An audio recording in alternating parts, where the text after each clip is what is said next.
AmandaLand.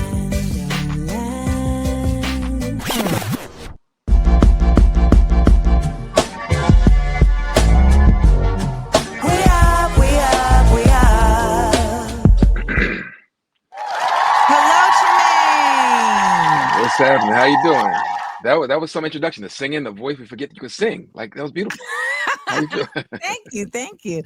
How long did it take you to set up this background?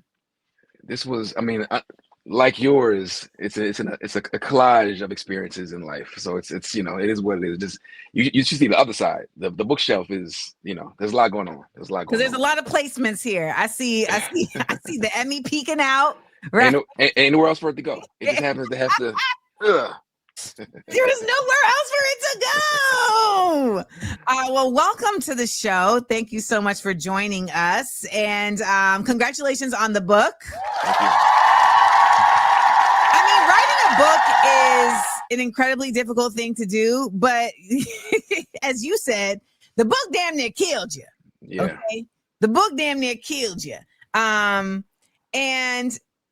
so without repeating every interview that you've already done, mm-hmm. What is a quick, because I hate having to do it myself, so I'm not going to do it to you. Give folks the spiel. Do that, because I know you got the spiel down, because I saw it on your Substack. So give I done said it a lot. Yes. But really, this book has been like a lifetime in the making, and it's about, I say ostensibly about gun violence and how it shaped the Black experience in America, but it's about the systemic violence that comes long before a gunshot is ever fired. But also it's about family and love and loss and how we carry those pieces. And so the idea of me almost dying while writing this book was certainly from me being steeped in other people's pain, but also carrying pieces of my own family's pain and what I've experienced. And so we're moving through what it means to carry that, but also the role the gun has played in shaping us as a society, but also Black folks. So let's talk about that. One of my favorite books that has recently come out is We Refuse by Kelly Carter Jackson, where she talks about Black resistance over, since abolition. And she speaks to the gun as, not just a tool that's been used against us, but one that we have also used. That's right. So when we talk about the relationship with Black folks and guns and the NRA changing the laws, with the Black Panthers taking up arms, can you tell us, like, what do you feel is the current narrative of Black folks and guns that you would like to dispel? Well, there are a few. And so there's a bit of a wrinkle in the book where this isn't prescriptive. This isn't guns are bad. This is how it's shaped our experience. And so certainly it speaks to how the gun has historically been used as a cudgel to beat us back if we ever dare to live too fully or too freely. But it's also been used in our defense. When you think about the 300,000 Black men who came back from the Union War, the Civil War, and used guns to defend us from the midnight marauders, right? You think about this was a big deal for folks, that Black people had guns. Like, they talk about how now that the U.S. is getting used to seeing Black people holding guns. That's right. Are we equal yet? Right. And there was a consistent effort to de-arm us, because there's no greater fear than an armed Black populace, really. And so you think about the marauders, you think about the Tulsa Race Massacre. The first people to defend the community were those soldiers who came back from World War I, the veterans, right? Why do you think there's no greater fear? Well, because the idea of, there's one thing for us to be demanding a fuller sense of citizenship as Americans. There's another to demand that kind of conversation that we see with the white boys. Think about what happened when the white boys took over the Bundy Ranch many years ago. And those federal agents came and they arrived with sniper rifles aimed at the federal agents' heads. They decided to have a negotiation. I've been at the front lines of every protest and rebellion in the last 15 years. And when you see how armed police officers treat groups of Black people who they know are unarmed, full of women and children and young adults, that's different. The bargaining chip changes, because there's a different kind of conversation when you're demanding your freedom at the end of a rifle, right? So I think there is that fear, but there's also been that fear of, especially in places where we had historically been the majority, especially going back into the days of early freedom and Reconstruction. There was always the fear that we might one day take over. And so we don't blink. Retaliate. Certainly. But the thing about, even though in this contemporary sense, when we hear about a white boy in Kentucky somewhere getting a rifle for his birthday or going hunting, we don't even blink an eye. But the idea of Black people, a young Black man, well, no, that's a different kind of conversation, though. The universal, ambiguous we because it's so normalized. But the idea that any black person who also has those same impulses of self-defense, right, or hunting and all that, strikes fear down the spine of white America. So, and certainly it's a nuanced conversation. And I would argue, this is a different book and a different argument, that there are no people in greater need of defense than black people in this country. And so there is an argument for a responsible, grown kind of gun ownership in this country of black folks. But I don't know if we're ready to have that conversation yet. Let's have the conversation. Yeah. Well, I mean, I think given our history, first of all, I think there is, for many people, and some are going back to building community and building institutions and finding land and returning to some of our agrarian roots. But I think our experience in the North and our experience in these urban environments, where the experience around guns has been very different. And we've experienced the other end of the gun from the police officers' hands a certain kind of way. But I think especially after Ahmaud Arbery, the conversation that I was having with some of my homeboys was, are we, and this is black people, but black men in particular, are we in position to defend our families and our communities and ourselves from whoever may encroach upon us, whether it's some vigilantes or police or whoever it is? And I think that's the conversation a lot of us are having. Yet and still, a lot of us are carrying the trauma of what guns have inflicted upon us. And so the gun for us has not always been, it's here to protect us. It's been used against us by the state, by our neighbors, and people in our communities. So it's tough. So in the book, tell me where we end up in the book. Where do we start and where do we end up? So we begin with, and the story has changed over time. I set out to write a book about the true cost of gun violence in terms of actual dollars. Like, you might not care about the young men who are getting shot and killed in Philly and Baltimore and New York, but maybe you care that we're all paying a price, right? So every time a bullet hits bone, most folks who are injured by gunfire don't have private insurance. So it's a collective thing. It's a cynical view, but like, you might not care about this young person's life, but maybe you care about that. And why write that? From the very beginning, I've been covering this for my entire career, and I don't think people understand the greater cost. We've accepted some degree of black victimhood, black pain, black hurt, black death, and so we forget about the broad ripples of every single day, how we are carrying pieces of this hurt, right? It's so normalized that when we see these numbers out of any given city, we barely flinch. But also, I think what we do is we project upon the victims of gun violence some sort of innate criminality, as if we deserve this as black people in this country. And so if you think that there's something inherently violent and you're concerned about the violence that young black people experience and black people experience in this country every day, there is no greater violence than the systemic violence that created the ecosystem that made it so ripe for that violence to happen. And so I wanted to kind of shift it, knowing what I've experienced in my own family. Like, we are not the worst thing we've ever experienced, and we are not the gun violence. And so let's shift it.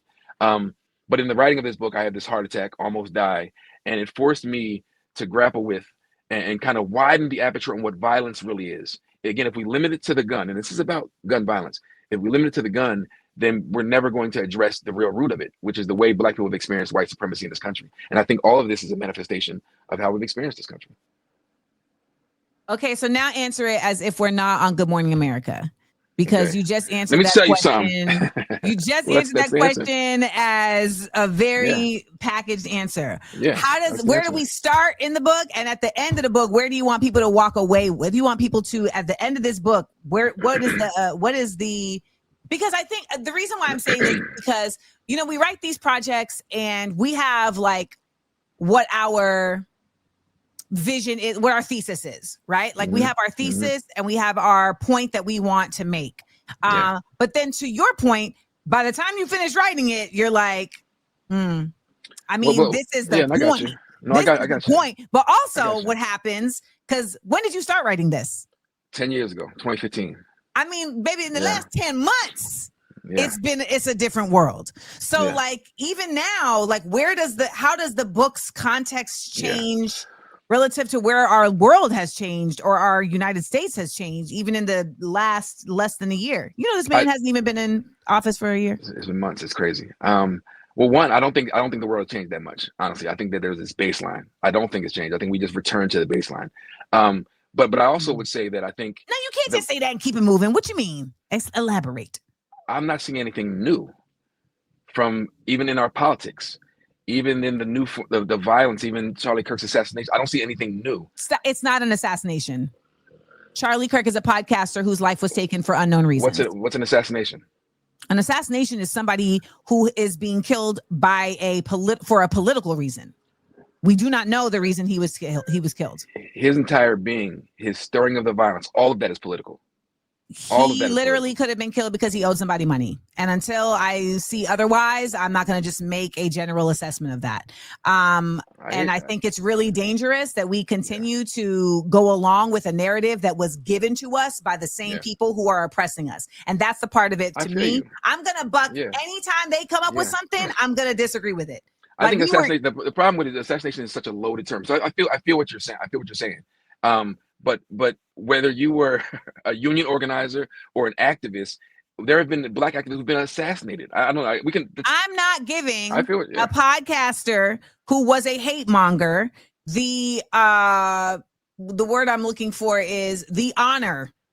I hear. No, that's the honor. And again, this narrative was given to the masses by the same people who are manufacturing consent. So anytime we are provided with a narrative, I'm going to buck that narrative. Like, I'm with off rip. So I just want to put that on record. Yeah. However, you were saying that you don't feel like things have been any different. It's more like history just rhymes. It's a continuum. I don't see anything different in this out of this moment, except for the characters have changed, the technology has changed, but we're returning to our default position, which is this society is so bound by violence. I don't know what is new. They're pushing boundaries. There's always been this ebb and flow politically, even with the president of the United States, the erosion of the Constitution, the erosion of rights. That fight has always been here. So I don't see anything different. I think this, to answer your original question though, about where we end, I think my greatest hope is that Black people reading this book will understand that ain't nothing wrong with us, because we've never had a gun violence book framed like this. In the ways in which we understand the aperture of violence. We've never really done that. And so ain't nothing wrong with us. Because sometimes, to your point, we're given narratives where when we have these gaps in our understanding, it's filled in by all kind of stuff. And sometimes we adopt some of those same things. We often adopt those same things. We're getting the same education. We're exposed to the same white supremacist hypocrisy mythology. And so I'm hoping that this is a level setting of understanding the violence, but also and not to get too PR-ish with you, but both a mirror and a monument. Honestly, holding a mirror up to this country, but also a monument to all the people we've lost to gun violence and all the many ways in which we've lost them. And so, hopefully we understand how we got here. Because every time we turn on the news, every time we read the newspaper and we see these young people killed in Chicago or Baltimore, wherever it is, and we're projecting things on them, but understand that this is, this has long been a reflection of how we experience this place. I've been feeling lately, I mean, not just lately, but it's just been getting more exponential, that, the fissures within what is considered to be the Black community just get wider and wider. The chasms become clearer and clearer, based on class, based on value systems, based on political points of view, etc. So in this book, 1,000 Ways to Die, where do you feel like, what sector would you say of this quote unquote, and I say quote unquote Black community because at this point, Black community is just the Blacks, I mean, because community is too strong of a word to, I feel, apply to us at this present juncture. We don't act in community in the ways that I feel the word deserves. So what sectors do you feel need to read this book, and how can they respond to it? I think first, those who are most touched by gun violence or experience gun violence in their communities, because again, to the point a minute ago, I don't think we fully understand how we arrived here. And so we've adopted all these versions of, like, I hate CPT. I hate all the things there's something inherent about us. Like there's something just always deficient and wrong with us. And so I really think that those folks who are experiencing it, to understand how we got here, but this is also a book about the trauma and how we experience it and identifying that. Right. It took me really reporting on this book to understand the trauma that I was actually carrying. And we don't have the ability oftentimes or tools to name the thing, point to the thing, and then the tools to break it on down. Right. Let alone acknowledging that it's not normal that we see people getting shot in our communities, or that everyone who reads this book, every book stop I've done, tour stop I've done, somebody's like, man, my uncle, my grandfather, my brother, my sister, my cousin, everybody has this experience. And so I think it's important for us to be able to identify that, those who are closest, but also people who are well-meaning. This is not a prescriptive book, so I'm not talking about policy here, because it's not Okay. guns good or bad. I don't have the answers. But those who are interested in this, arriving with a holistic, trauma-informed understanding of like the machinery. And so hopefully it might spark something in somebody who says, you know what, here's policy that could work, since we know what doesn't work. I mean, at this juncture, do you look at guns within a framework? At this present time in this government's history, do you look at Black people's relationship to guns in the same framework that you would have done at the beginning of the writing? Yeah, it's the same. It's the very same. There are multiple forces here. It's like we are disproportionately the victims of guns, right? Then we're also at once communities who are denied access to them. Yeah. From the people that we most need defense against. Right. And meanwhile, this entire industry that's making billions a year, it's fueled based on the stoking of the fear of that armed Black population and that Black thug coming in your door to rape your wife and daughter. And so there are all these forces, and we are stuck in the middle, right? Not in the middle, we're stuck on all sides of it. And so trying to find a way out of that, I don't think this is the place for us to, we're not going to find, I don't think we're going to find our way out of this because of where we are. And the only answer is where we are physically, mentally, like all the above. All of them, politically, emotionally, geographically, the way we're cloistered in these cities, right? So it's one thing if we're down south. You done said cudgel, agrarian. Y'all writing down these words? Cloistered. You're bringing the best out. You're bringing the boy is a writer. This is a writer. Let's go. Okay. We love a word of the day. We love it. Listen, I know you would. So the cities, yes, I'm listening to all the things. Well, I think part of it is, and geographically, and I speak to this in the book a little bit, and in terms of the broad sense of violence, the literal gun violence. But when you start that kind of transparency paper of hunger and disinvestment and lack of access to the healthcare and lack of access to the quality water and the air, we're in these unhealthy communities that how can we find our way out of it, right? I think there is a possibility, but we have all these forces colluding against us. You have to understand that all of this is violence, and you have to look into the source of it, right? And so none of this is a natural byproduct. All of this has always been intentional, right? And so I think we need to understand these things in order to hopefully find our way through it. What does it mean to have an armed Black trained population? What does it mean to have young people that feel whole enough to where they're not doing this kind of self-destruction, which is really suicide, right? We've never considered what we see the black male homicides, but a lot of that is suicide, it's self-destruction, because there is so much hurt and lack. Fresh, dressed to impress, ready to party. Listen, come on. It's a bit disenchanting, right? Like there's a certain demoralizing nature to having this level of clarity, right? And I think that but what I'm gathering, because I didn't get a chance to read the book, I read really, really slow, and I'm trying to do like 5 million things. However, how do you avoid kind of like setting folks up for like a nihilistic skepticism by the time they get to the end of this reality check of what the root really is? I think that there is, and this is one of those cliches, but everything we need is already inside of us. I say the same thing all the time, Trymaine. It's real. It's real. But it sounds, here's another word for you. It sounds ethereal. It sounds like something in the ethereal. I'm from Jersey. I'm from Jersey. I say you ethereal. Definitely said ethereal. No, it's like that, and whether it's a primer or a primer, I'm gonna say it how I'm gonna say it. It's ethereal. I'm gonna say it. The communication is when it's sent and received. So you know what I'm saying. Exactly. I received it. Yeah. But everything honestly is with us. So I think in telling this story, I think there is a restoration, and I hate that we have to restore humanity, but there is great humanity in us. And we have that pain because of the love. And we have all the things that have helped us get us through. And it's never been the system. It's never been any of the forces colluding against us. It's only been us. Right. And so I hope. Wait. You don't think there's ever been the system colluding against us? No. I think it has. The only thing that's helped us get through. It's never been the system colluding against us. That's the entire. A whole other interview than I thought we were having. Okay. No. It's never been any of those forces. It's always been us. Yes. Right. However, we find a way to make that road by walking it. That's the only way. And so in these stories, you are grappling with a lot of hurt, a lot of trauma, a lot of pain, a lot of death, all forms of it. But it's always buttressed against this like this wholeness that we're seeking, and it's this fulfillment of the love and the folk ways and food ways from whence we've carried from the very beginning. And I think that is the greatest strength, where despite all again the feelings that we can't, it's insurmountable. No, we got it. We just have to understand what this is. Did you do like early English literature at any point in your schooling? You No, just said from whence.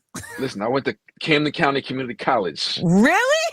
Well, so no, for real, I went away on a football scholarship, and then went to community college, and then but I've always like loved the way words sound and taste, and My man just said from whence we came. I mean, that was.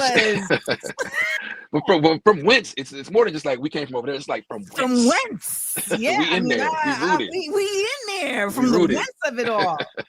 The whence of it all should be a thing. Aside from the heart attack that you suffered, what was something that you uncovered in the process of writing this book or a surprise, or just something that kind of turned a corner? I think in the literal research part that got me, I think I didn't fully understand the guns for slaves cycle and how important the gun was in our actual enslavement and the bartering, and the way European powers, as gun technology is rising, were applying regional African powers with guns, right? Fomenting more unrest and creating more war to create more enslaved people. It's always been what I learned growing up, is that there was this pool of enslaved people that were a natural byproduct of the wars that were happening. And white folks just said, we're going to take advantage of this labor force because we have these labor needs in the West. No, they were creating war. And so there's a famous quote by an abolitionist that I use in the book from like 1879. It wasn't the war that was the result. It wasn't the slave trade that was the result of the war. It was the war result of the slave trade. So the war was creating the war. The war was creating the enslavement, creating more instability. That part blew my mind. They do it all the time. How do they manage to do it every time? When you see the level of guns, and the Europeans kept great records of gunpowder and guns going to the so-called slave coast of West Africa, and that how some Europeans would only trade in guns, and also they're African co-conspirators. They were in on this, because now it's like war against neighbors. And so that part, and again, I had to cut it back. Honestly, that was like that's a bullet in the book. It really is. I had to cut it back because I didn't want to get in the way of the story, but it's there because I wanted to speak to like the psychic residue, right? That we were bartered and traded for guns. And so forced out of Mother Africa with the muzzle of a gun at our backs. And then we arrive at the hell of the Western world with more white men with guns who by law were mandated to have guns to patrol us. That part, and that idea of like, and going to Ghana and being in those slave dungeons, and with the church over top of it, and realizing like the rape and the violence that was yet to come, and that the literal gun was so central in that. And they've never been able to break that bond. So we still see the instability and the exploitation and rape of Africa to this day, right? And would set us up on this journey with these white folks and these guns. And so there's like, that was probably the one that I'm still like, oh my God. My chest is about to explode. Like, I'm just like so furious right now. So I had to cut it back, but it's in chapter 1. So I go back to the very beginning. And so my own family's history, going back to the Jim Crow South, where the first murder in my family occurred in the Jim Crow South. And so I start there and then I go back, because this was still 1922 when my great uncle Cornelius was murdered in a sundown town. All of that was also wild. Discovering my grandmother's brother, 12 years old, they were tenant farmers, my great grandparents. He was sent off to run errands one day, and he was shot and killed in the sundown town. And I always thought that sundown towns was a colloquial thing, like, be careful over there. The white men, I found newspaper accounts of this town called Fitzgerald, where the white men came and voted, right, to keep black folks out of the systems. The newspapers of the day said Fitzgerald has handled the Negro problem the way no other city could. And Fitzgerald was heralded because it was formed by former Union and Confederate veterans, soldiers. They came together to form this town with crisscrossing streets that went by Confederate names and Union names, right? Is this magnanimous? They came together in magnanimity. Ooh. I see. Hold on, let me give you a little. You picking up what I'm putting down. Oh yeah. But this is the place where my great uncle was killed. So, in discovering his death certificate, age 12, cause of death gunshot wounds, and thinking about Tamir Rice, and thinking about all the chubby faced boys who are mistaken for men because society never lets black boys be black boys. And so all those kinds of things that just kept pushing it forward, right? The relationship to violence, the relationship to guns, always the relationship to white supremacy and how it manifests in different ways. So step by step, it's like I knew about my grandfather's murder. That was always there. But discovering the context of some of the other killings in my family, all of that was just, ground shaking for me. I really don't understand from whence these whites came. Like, like the level of destruction that has been disseminated across the globe. You just ruined my day. Thanks a lot, Trymaine. You're welcome. Aye. Man. I have a theory on that. Though. We love a theory. We love a theory. I truly believe that their will and desire to survive at all costs is beyond measure. We just haven't been hip to that. They have gone to the ends of the earth and taken everything they wanted. And it's about the resources, the land, the access to everything that they could possibly, because they're trying to, and listen, you hear from the Hegspeth, all of them. They're like our children and these policies and what it means, right? What this diversity means for our people. The rest of the world has been sitting there like, we were fine over here. We were just doing our thing and had your thing and you did your thing. But they're like, we're getting out of Europe. We're going to survive and we're taking it all. And so I think until we reckon with that, this idea that, and again, especially when you see yourself close to God, if you see yourself in the true reflection of God, that's a whole different thing, right? We're praying to a Norwegian Jesus, right? So we got a Norwegian Jesus. Norwegian Jesus ain't going to save us, right? We're venturing off to a different place here, but seriously, so I think part of it is like it's not even that different of a place because really the root is where I'm always trying to get to understand where I need to go to, right? Mm-hmm. And there really is like a root of violence that is much deeper than just how our policy is created, right? Like there's, even when you look at certain societies, like if you look at Israeli society, there has been a root of violence embedded in that society that people are growing up with. Here in the United States, when you travel to other places, you realize like, dang, violence is like hella regular here in a way that it's not. Gun violence is hella regular here. Like people have guns in other places and they don't have gun violence the same way. Right. Yeah. Like, and that marriage in this place has been formed with such intention in a way that is always bizarre to me. And then what also ends up being bizarre to me is the willingness of folks to just let it continue to develop. Right. Like, well, the letting, I'm with you, but the letting is, we're all just fragile humans. We're just as flesh and bones seeking for a place and understanding and warmth and your mother's teat, right? We're just trying to forever. So when we see the kind of violence that it takes to maintain all of these societies, whether it's the gun violence here or they'll cage you in your freedom. I was in South Africa for 2 weeks the year before last.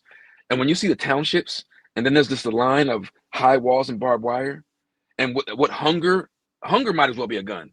Yeah, hunger is when you see the level of violence it takes to maintain it, and the only thing that can go up against that is more violence. But that's not who we've been, except when we've had to fight, and we have, except when we're trying to reach for our freedom, which we have. But we're always outgunned, and our ability we can't replicate, and we've never tried to replicate the systems of violence against our oppressors. We never have.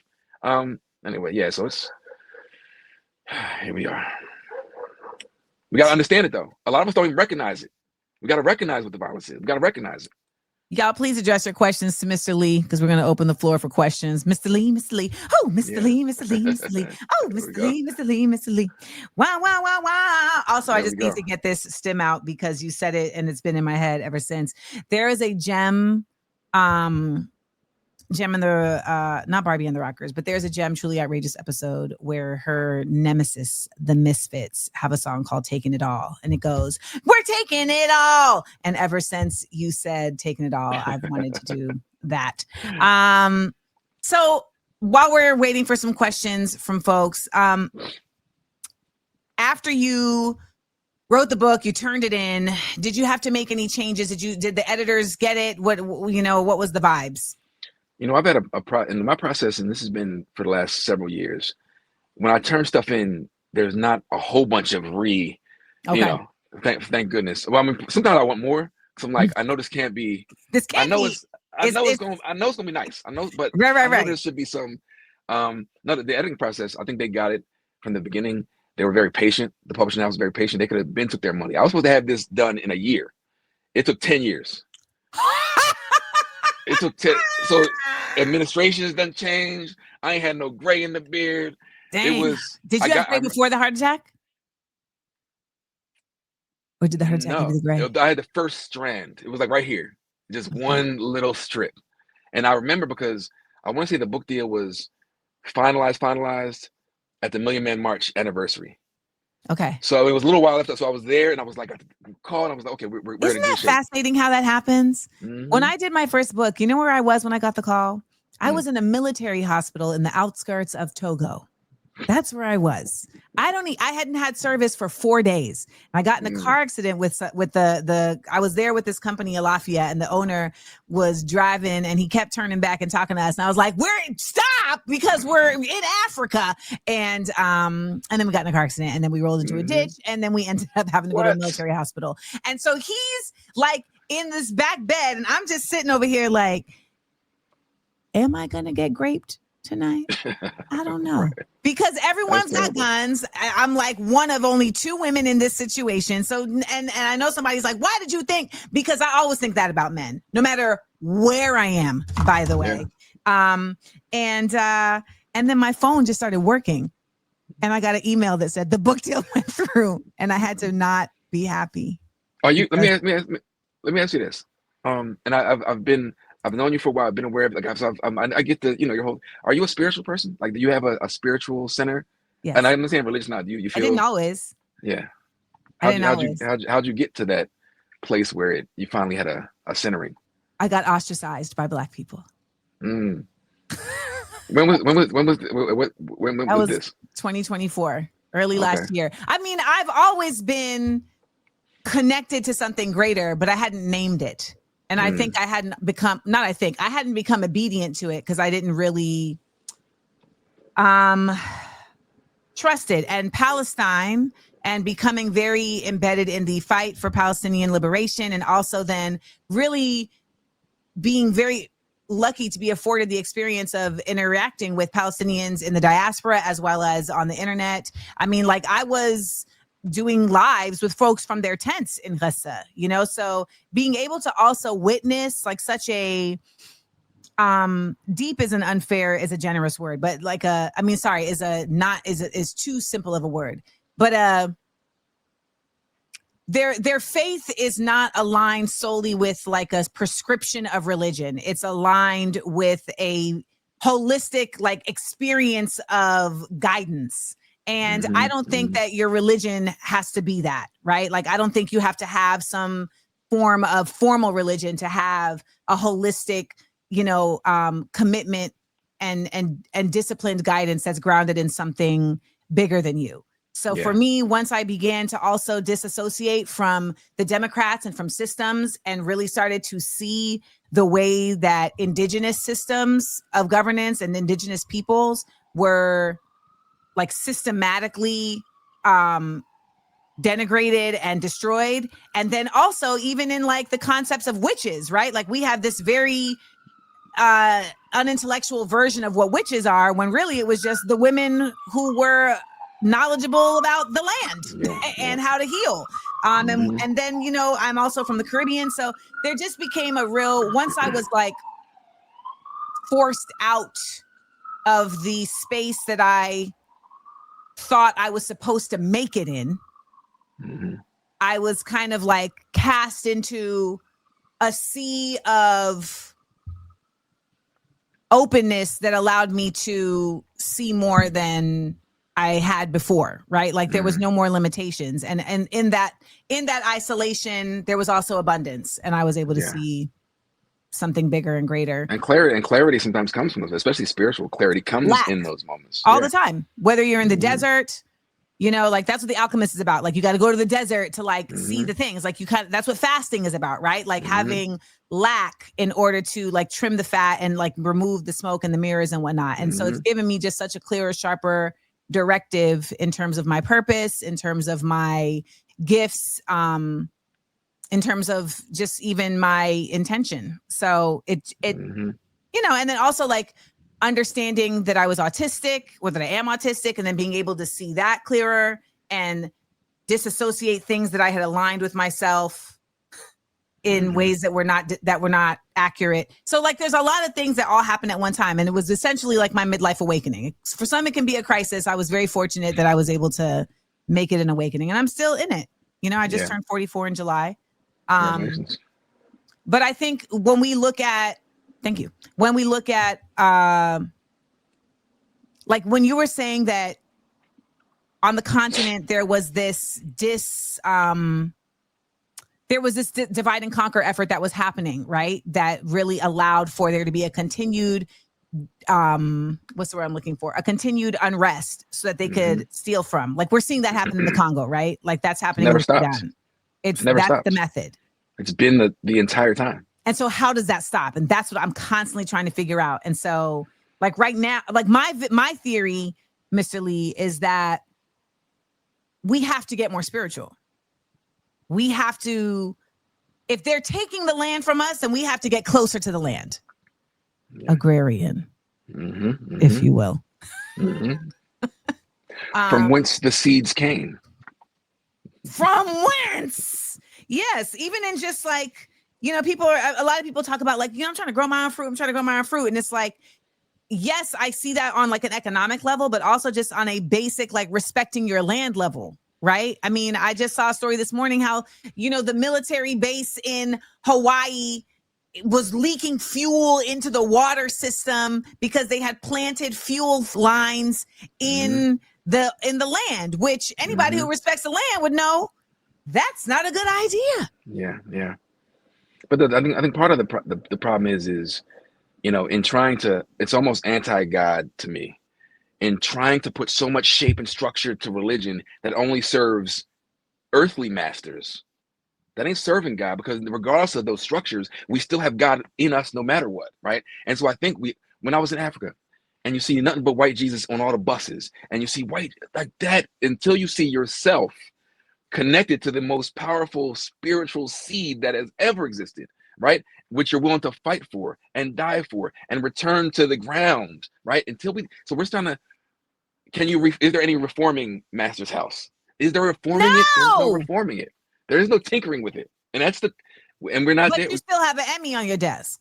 Well, because things are as we are now, as we want them to be. We here. I'm gonna be on the planet wherever we are. I'm here. We're here to do the thing. I took Colombia out of my bio because of where we are. Because it became, and let me tell you why.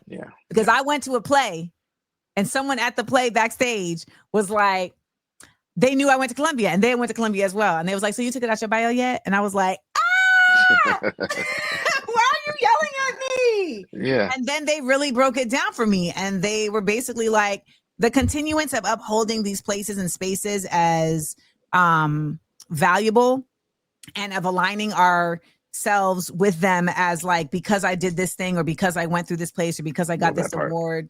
What'd you say? No, I'm saying, well, that's the part. That's the thing. I think that part in all of it, it's validating things, because we're still here. This is what it is, because we could be, I think, understanding that our names, the religions, the edifices of our success. Edifice. Right? Listen, we have to do it. But all these things, but also only understanding it's like one of the Christian things being in something but not of a thing. Right. So we have to, we are in this thing, and we could and we should be tearing down the parts that do not serve us. But we are in these spaces. And so as long as we're not finding our validation and wholeness in these things, because we are here. So how do we, with what we have, how do we turn it into something? How do we turn it into strength? We have to be drastic, Mr. Yeah. Lee. This is what I'm saying. Like, I think that theoretically sounds good. It's not practical. You can't break up with someone if you're still with them. Oh, well, some would argue, right? I feel you, but in this circumstance, what really needs to be done? Let's just imagine dismantling the machine, replacing top with the bottom. What that takes, we are not and will not be in the near future in position to actually do. Right? I'm gonna tell you why I disagree. I think when we think of we, we have to change our version of we. Now, if I'm talking about the Black people that I came up with, we are not ready. We are still getting Gucci bags and thinking that means something. We are still getting executive positions and thinking that means something. We are still praising presidents and thinking that they are an example of excellence. Presidents of this imperialist nation that has completely attempted and successfully disregarded and denigrated and destroyed this entire world. So as long as those people are the ones that I'm considering we, I know that those people are not ready. But what I've been very fortunate to have moved out of once they kicked me out, I was able to see that there were so many other people all over the world that actually do not see great shifting as some like big job to do. They see it as a necessity to do. They see it almost just like as basic as turning over the soil. And they understand that it's a quality, not quantity thing. We also know that people are followers. And that at the end of the day, if push comes to shove, mofo's gonna shove. The same people that I'm just like, y'all aren't ready, you wouldn't necessarily be ready to stop the people moving either. Like I feel like you'd have to, if your whole neighborhood was bout it, ride it, you're not going to be the one like, stop. You'd be like, I guess, Trymaine, how did it work? How does it going to work? I read the book, but I didn't really go to the thing, so I've had let me say this. I've had to shift my skepticism to just building spaces of individuals who have the groundwork already laid. I don't think you're wrong at all. I think not to say give our fellow humans much grace, but depending on where you're existing, what's being deprived and denied you is different. And Absolutely. so where in this country where it is an issue of self-worth and validation, I do want that back because it does actually send a signal.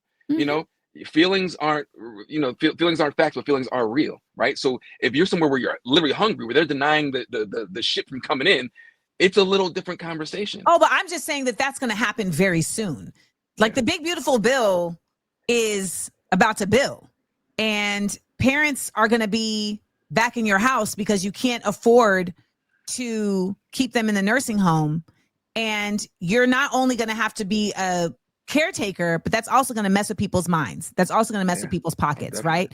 Then we have the literal war on the United States that they just did a whole reenactment of Patton to talk about. Okay, we have the war on education. So these things are not like envisions for the future. They've already implemented over 50% of Project 2025. So when I say this, I'm not speaking like 10 years out. I'm saying the other part of it that you're talking about, in my opinion, is that folks here are so comfortable that the least bit of discomfort in a real way is going to be like, now hold on now, because these white women didn't protest Disney because of Jimmy Kimmel losing First Amendment rights. They protested because they wanted their show. There's also the masquerade of what, and this is what I've tried to do. And I know we're all doing it in our different ways, right? I think we have to have fact-informed, a reality check on where we are and how it actually works. And unfortunately, we don't know these things, right? And since we don't feel them, because there is this level of comfort, especially here in the United States, right? There's this material culture, even though that belies the fact that there are hungry people. Belie. Listen, you get all my words today. Despite the fact that 4 blocks from here, there are hungry children in this country, right? They're hungry, so it's not all sweet. But I think people need to understand, because what we think this is in our connection. That's neoliberalism. Yeah. That's neoliberalism. That's why I can't stand Kamala Harris, because it's neoliberalism, because it paints the picture of if we're all right, everyone's all right, as long as I am not disturbed by it. And that was really a white people thing that Black folks then got the opportunity to partake in with the expansion of capitalism to Black folks, right? Like that's what the post-civil rights movement was. It was like, well, we're just going to make y'all mollified, and we're going to take the resistance from you by giving you access. And that was by design. And so we have all these people now that have done really incredible things in terms of expanding in science and STEM, right? And creating companies that are multi-million-dollar companies, but that satiates the desire to rebel. It satiates the need to create spaces for all the people who didn't get that, right? Yeah. Because it makes you say, well, now I can't because I got to protect it because of my kids and I got to protect my business. And so what it complicates something that for someone who doesn't have anything is not that complicated. And I just feel that we are about to see a lot more folks beyond the color lines existing in this space of neglect. And it's going to become apolitical, because at the end of the day, when you're hungry, it doesn't matter who you voted for. You're like, I don't have the thing I have to have. And I may be sounding like idealistic, but I mean, these are the things I have to think this way. So do you think the depth of that place is going to spark that deep hunger spread across, all these different populaces, all these different people, will spark some sort of effort to change it? I think young people, older people, if you over 30, I expect nothing from you. I'm done, baby. I don't expect anything from 30 and over. However, like 10-year-olds right now are the last generation that knew before. 10 years is not a long time. No. This book is 10 years old. There you go. And you lived and died in the middle of writing it, right? Exactly. So, but those 10-year-olds, they are seeing through a different version. They're seeing a world that they're shaped. That's what I mean to say. They're being shaped by a world that I didn't exist in, right? Like I was shaped by the lie of the 90s. Everything is all good. We made it through the crack era, and Bill Clinton can play the saxophone. Like that's the time we were in. We had all this Black representation going on. Like that's what a lot of people, I think, forget. When we was in the 90s, we had a time. Come on now. And then you know what's crazy? I had a conversation. So I befriended two people from those days. I know controversial figures, at least one of them. Kevin Powell. Listen, the real world with them. I know. A lot of people don't like me neither. People don't. That's why I had to preface it. But for me, seeing a poet, the Vibe magazine, the way he was going with them white folks, I said, and not being so keen, not a certain way, I was like, oh, that's what I want to do. I want to write. Are you a drug dealer? Listen, yo, I saw in him, like, for the first time, like, wow, he had that. Well, how old are you? 40. I just turned 47. Okay. I just turned 47. So we're in the same. So seeing that, and then I had a conversation last week with Malik Yoba. Different kind. I didn't look up to him, but like New York Undercover and all that, which is wild to me. And that's just like all these pieces of representation. Shout out to his sister Suhaila. That's my girl. What'd you say? Shout out to Malik's sister Suhaila. That's my girl. Oh, who is she? Besides his sister, how you know her? I'm not how you know her. I'm like, who is? I know Suhaila because I used to host a DJ competition show on VH1 called Master of the Mix, and she was the account executive for the company that put on the show. So we met then, and then the irony of this is that I went to an event that Kevin Powell was doing at Le Poisson Rouge in New York, and she actually came with us, and it was on Super Bowl Sunday, I think, and the DJ was so terrible. It was like unbelievable. And so I was talking to Kevin, and I was just joking, being my Amanda keeping it a buck self. And I was like, whoa, this DJ is rough. And he was like, how dare you? He just beat cancer. That is so disrespectful. And I was like, my nigga, I didn't know the man just beat cancer. Like, but that don't got nothing to do with them fades. And that's not my, you're mad at me about something I didn't know about. But nonetheless, the irony that you named two people that were in this very specific situation. But shout out to Suhaila, and then she moved to LA, and we're friends. That's what's up. Let's get some questions for you, because people got questions. Fatima says, Mr. Lee, what's a part of Black history you feel is most overlooked and misunderstood today? And why does it matter for us to revisit it now? That's an easy one. the Reconstruction period. Mhm. I was having a conversation. So I have a daughter. She's 13 years old, and she's in 8th grade now. And she has a close friend, little boy who's very smart. They're on the same tip. They're trying to be writers. They're into all this stuff. Okay. And they were talking about Reconstruction. He said, "Oh, that was a terrible time for Black people. All of the lynchings, all of the, And she's like, "But no, we were also experiencing like freedom and building."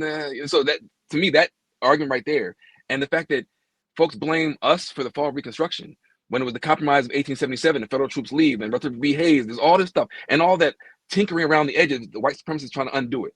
But the idea that we were like building a new nation, an institution building, and He was crying. towns, and it was, and we finally got it, and it was amazing, and schools and banks and all of this, and then it was like 1877, the beginning, and now it's the murder, and now it's pushing us as far back into slavery as possible. By the way, 1877. Right, that's yesterday. But also, like, that was what, 12 years Right. after the end of the Civil War? 12 Right. years, and they That's was like, it. I give up. That's it. Ah. You know what it was? It was like black fatigue. This black fatigue they talking about. It's like, you know what? This is enough of this. I'm tired of y'all. Y'all do it. And the thing about this is, it's always been our ambition that sparks the violence. They couldn't stand that, despite everything. We were still building. It's always been our ambition for the America they designed. Well, that's the thing. well. It's not even our. That part.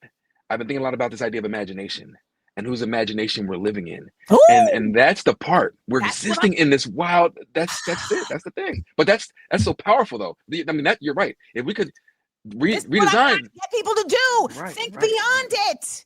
But the I have a power of whole that character in my one woman show. What would the ancestors say? That is about, like, we can live beyond.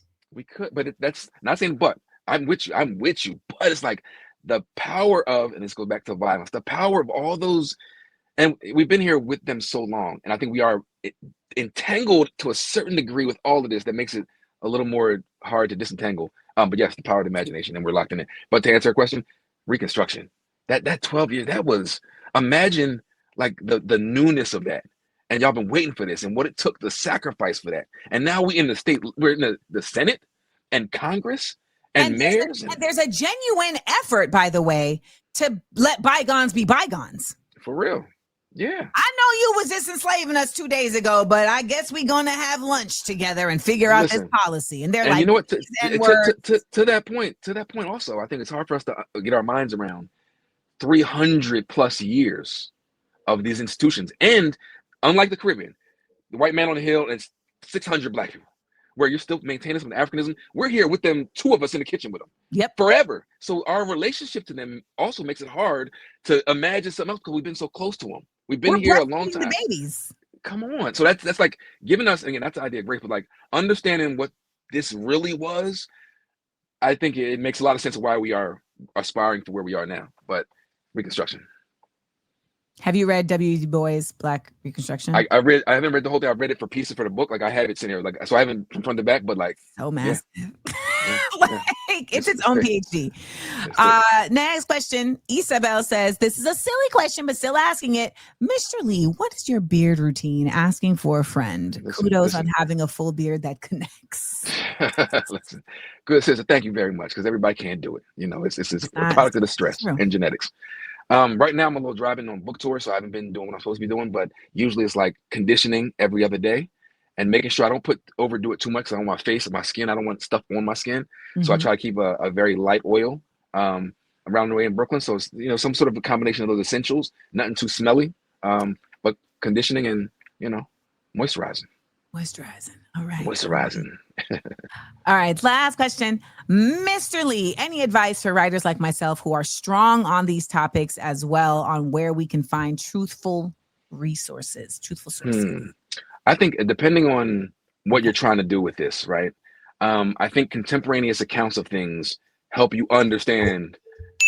Getting all of them today.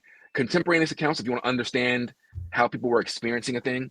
So when we're talking about Reconstruction, we're talking about violence, go read the newspaper accounts of it. Now, again, they were also through the filter of white supremacists and racists, but I think it's important to understand what was actually happening then. Otherwise, there are a bunch of reputable history books. Depends on what you're talking about. So it's hard to answer that question. But archives, I think, is the easiest way to answer that question. Just in general, like first person accounts are quite often are always the best. And then at the very least, getting an actual record of the time. And, that's why you have someone like Donald Trump trying so hard to affect the way that our archives exist in the United States, because they tell the truth of the time.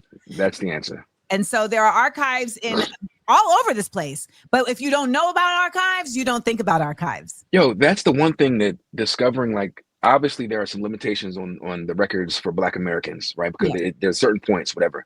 But there are so many records in courthouses. For a whole different project, I was in Louisiana in the basement of this Tangipahoa Parish courthouse, and the documents that are there, every sale, every deed, every marriage license. So sometimes we're cutting ourselves short because you don't know where to go. A lot of these towns, or the National Registry, the federal archives. Yes, there's a lot of information there but just to go and search. And like a lot of there were old Black newspapers, so like they have archives a lot of times. Like the Black Panthers, their archives are held at the University of New Mexico, I believe. So it's also about finding out where archives are held for different folks and for different organizations, etc. But the concept of archives are usually inclusive of like letters, writings, newspaper clippings, etc. Like my mother is an archivalist for Amanda Seals. I mean, you guys, if you want anything, you can just go to our house. I was gonna say, and also so there's the archives, like all the documentation, but there are also like census records. All those records help you tell the story of a specific place and time. And so from my great grandparents who came from rural Georgia to New Jersey, they arrived in a community full of other Georgians. And I know that because of the census records.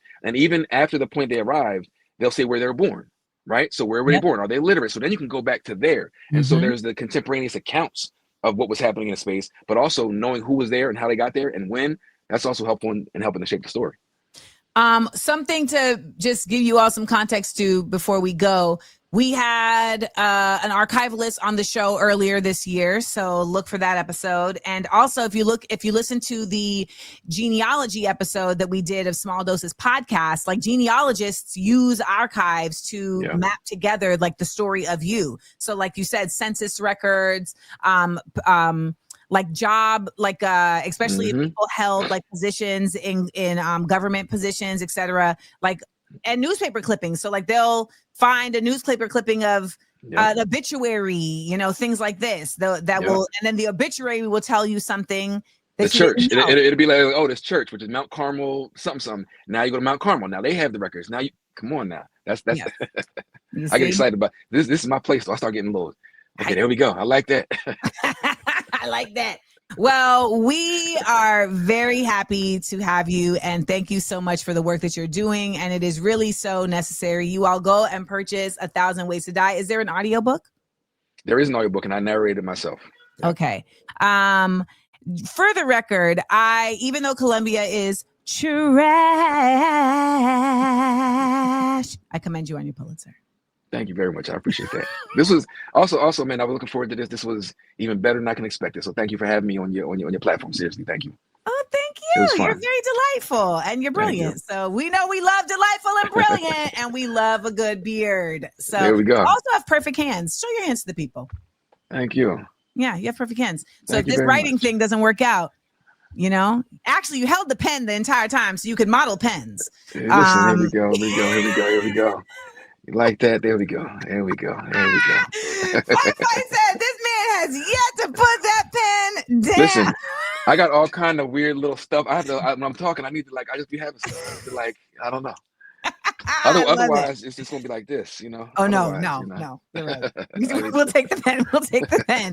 Well, we're gonna go out. We're gonna support. And any ideas for the next project? Or are you just I did enough? Because I got some also ideas. Fine.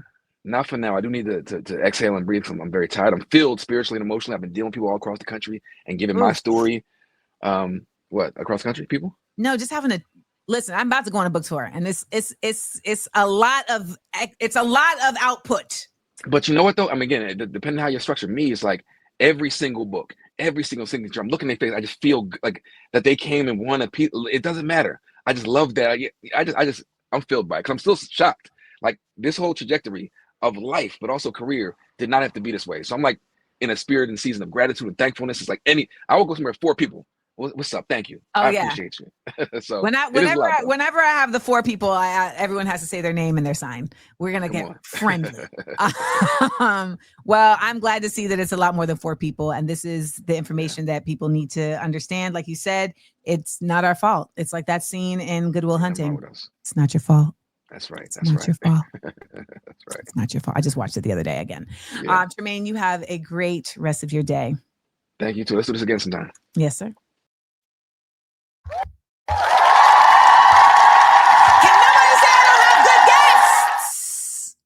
Can't nobody say I don't have good guests. God damn it.